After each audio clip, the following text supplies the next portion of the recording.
Today I'm going to talk about Anapanasati Bhavana. In Buddhist teaching, the mind plays the vital role in our whole existence. It is the level or degree of advancement of mind that differentiates humans from animals and also determines various categories of the humans themselves with regard to their nature. A weaker and an unstable mind may lead to many misgivings. The mind needs to be fine-tuned constantly. The Buddha preached meditation to be the most effective method in mind training. It is called Satipatthana, a way of awakening the mind to realize its true nature. Among the many forms of meditation, we may engage in Anapanasati, which is one of the basic yet one of the most effective and successful type of meditation. It is a way of maintaining mindfulness with the concentration upon breathing.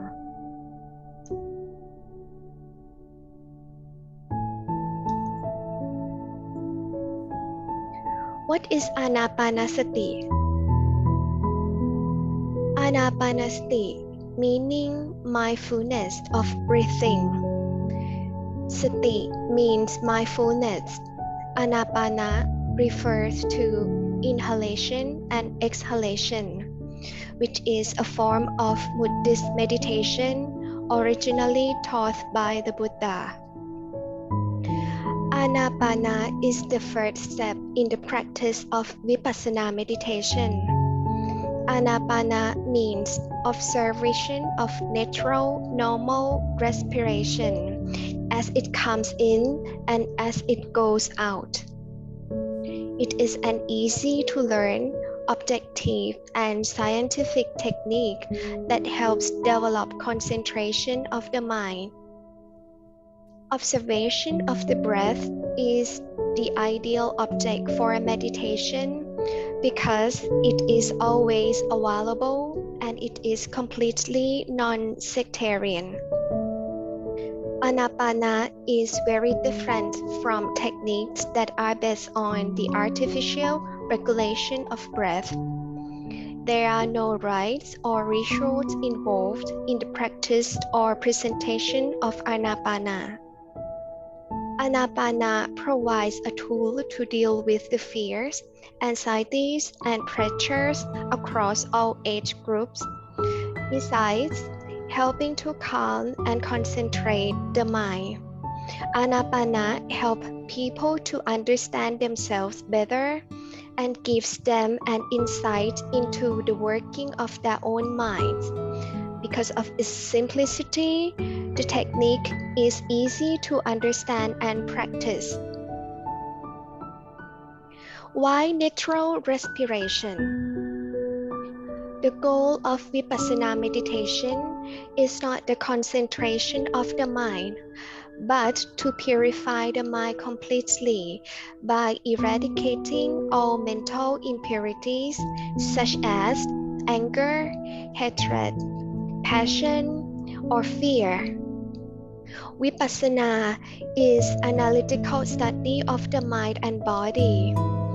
To achieve this, one must gain complete knowledge of the body, of the mind, and of the mental impurities at the experiential level, which is done with the help of respiration.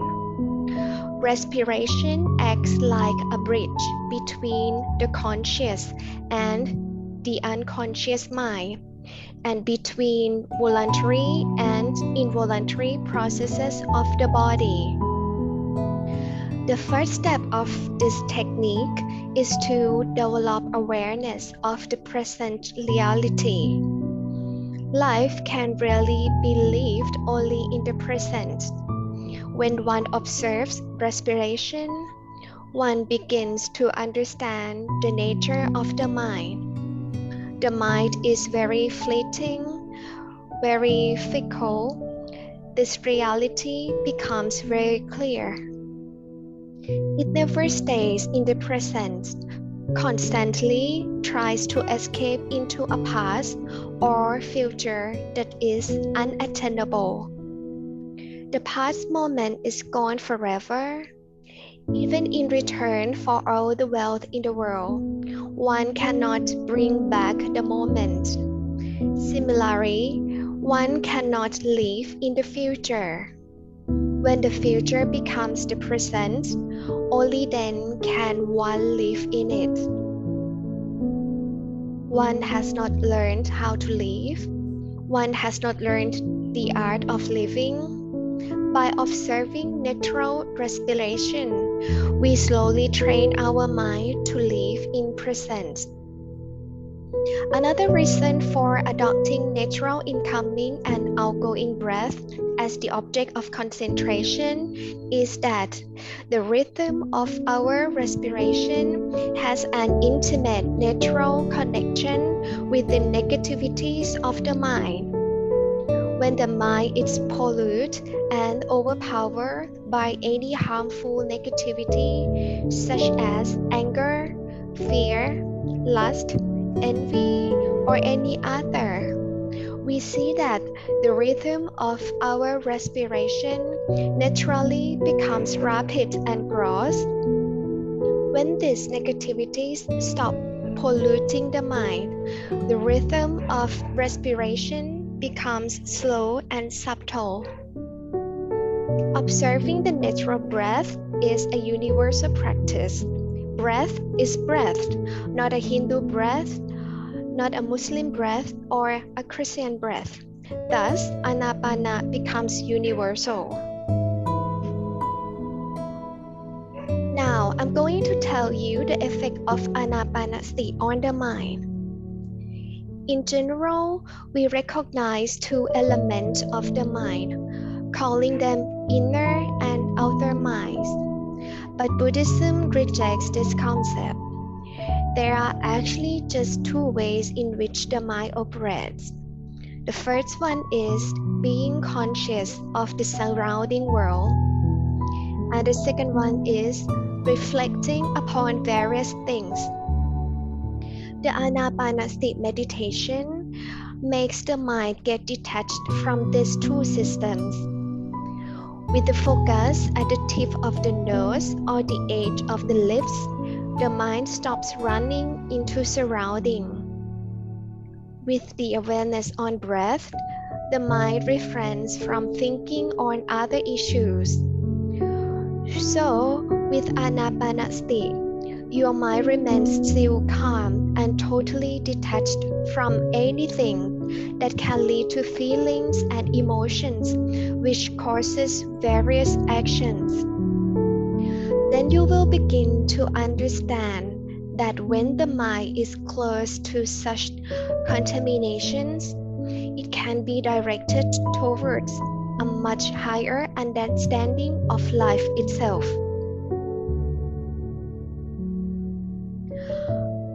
Practicing Anapanasati. The success of meditation first falls on the position we do in it. For Anapanasati, the ideal position is to be seated cross-legged, or we call it as the lotus position, with a straight back. Although we can meditate in various manners, this position of the body helps mindfulness much more. Because when the spine is at its correct form, it helps better function of the brain. Even modern science recommends it. So once you are settled in and relaxed, you begin to obtain sati or mindfulness. To begin with, it is necessary to lead your mind to focus on a given point. Here, we will focus on the tip of the nose or the edge of the lips.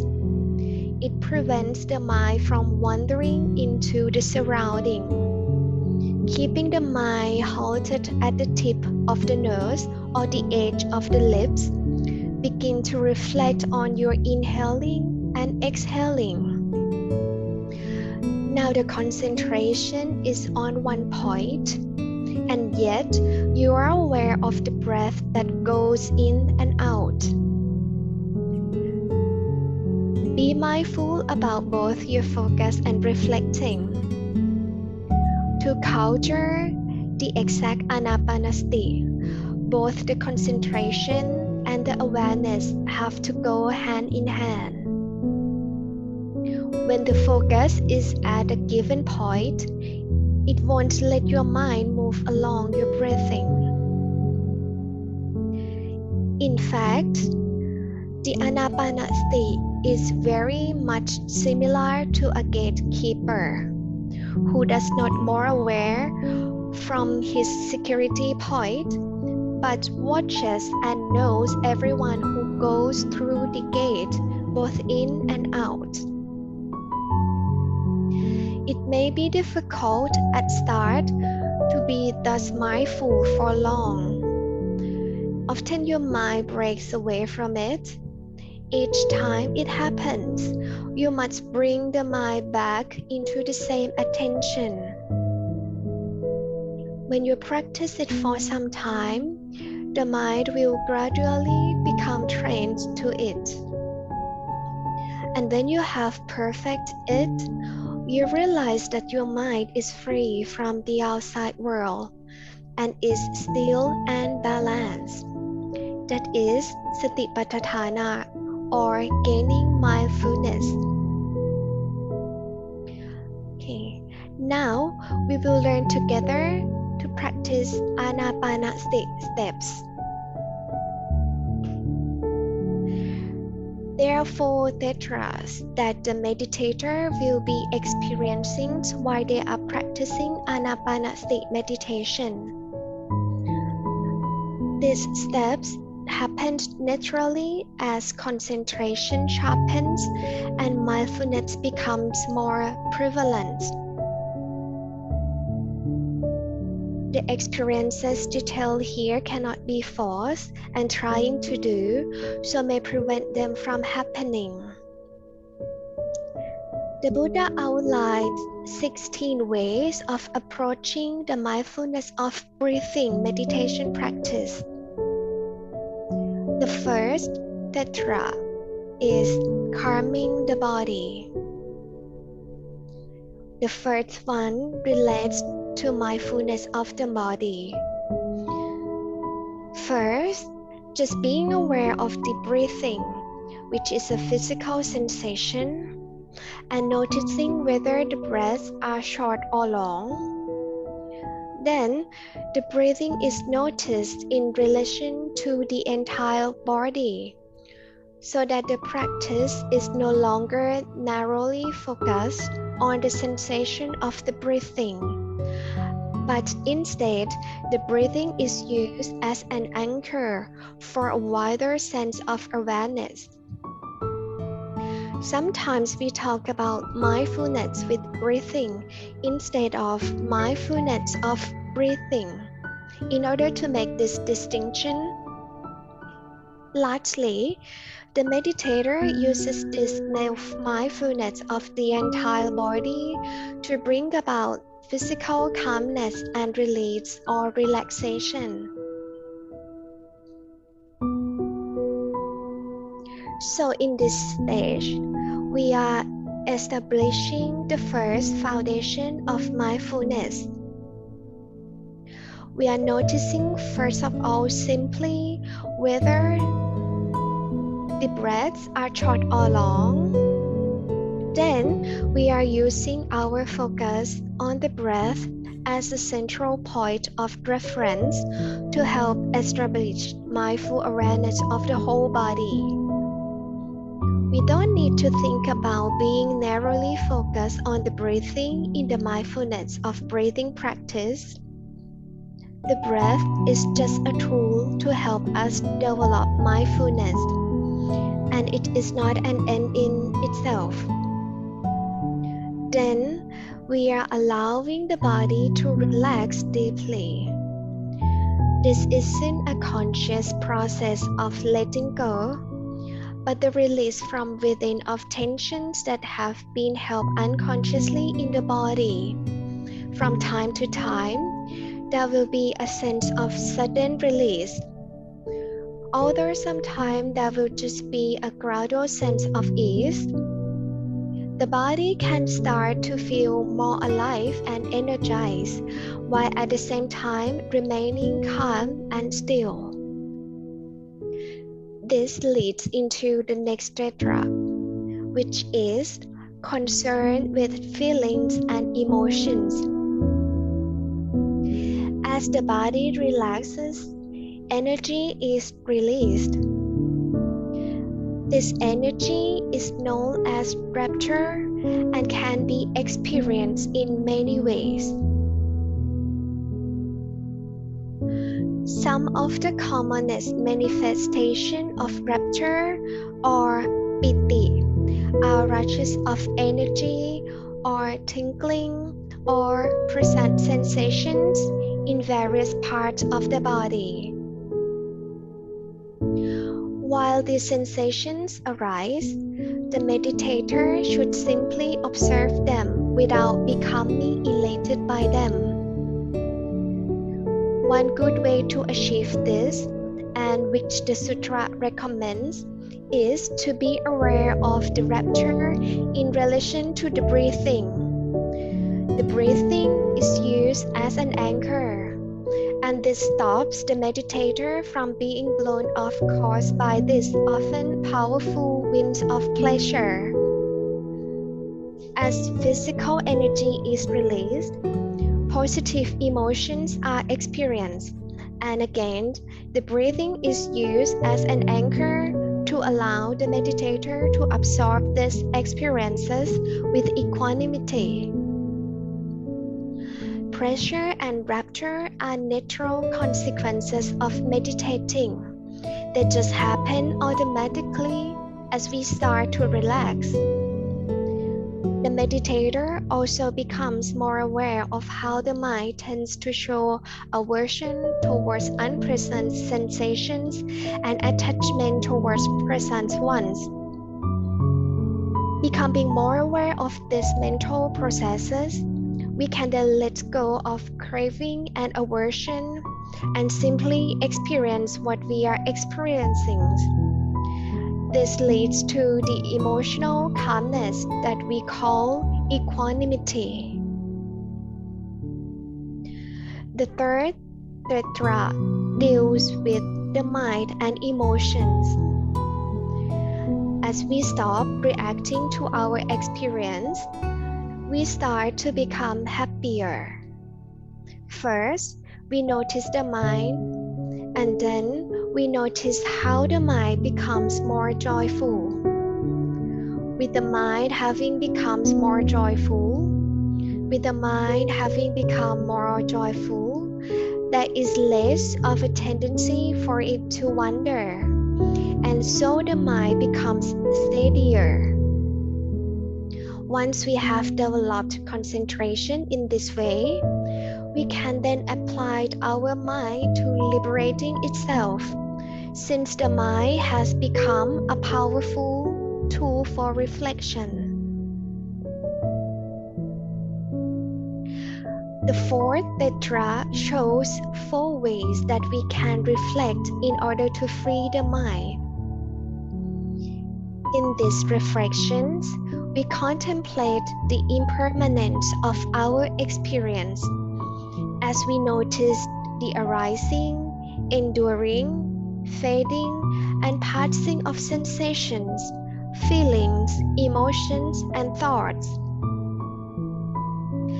This can involve simply noticing sounds arising and falling, and noting show how an each constantly changes, or it can involve watching a complex story unfolding in the mind and then dissipating.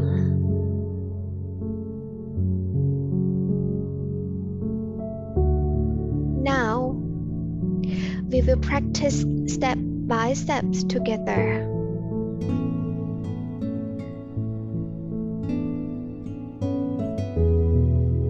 start with breathing in and out.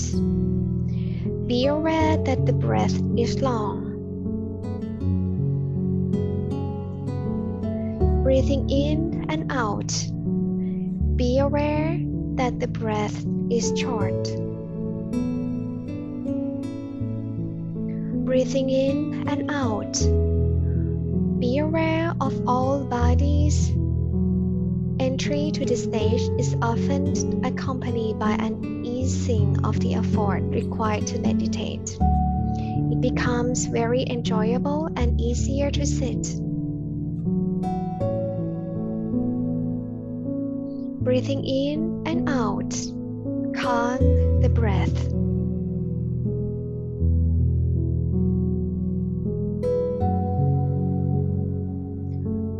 Breathing in and out.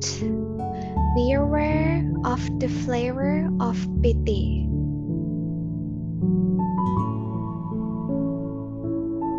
Breathing in and out. Be aware of the flavor of sukha.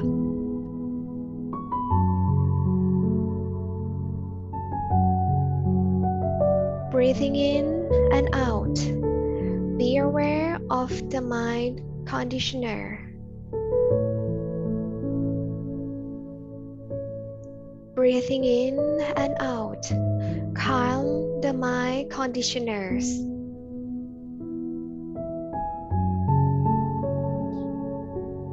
Breathing in and out. Contemplate the character of the mind.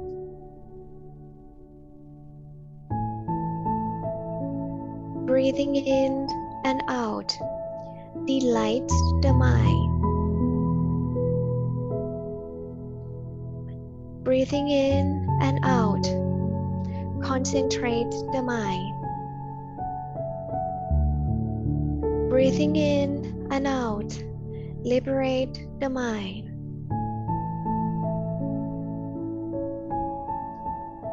Breathing in and out. Contemplate impermanence.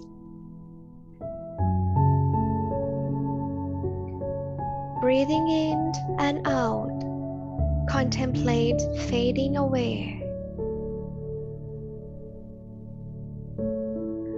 Breathing in and out. Contemplate the cessation of attachment. Breathing in and out. Contemplate throwing back.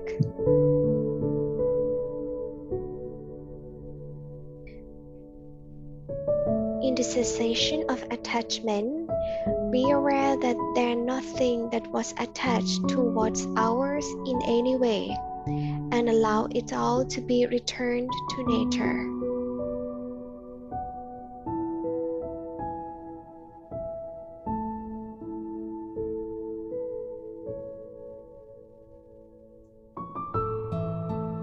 I hope you enjoyed this video. Thank you for listening and practicing together. Have a peaceful mind with mindfulness.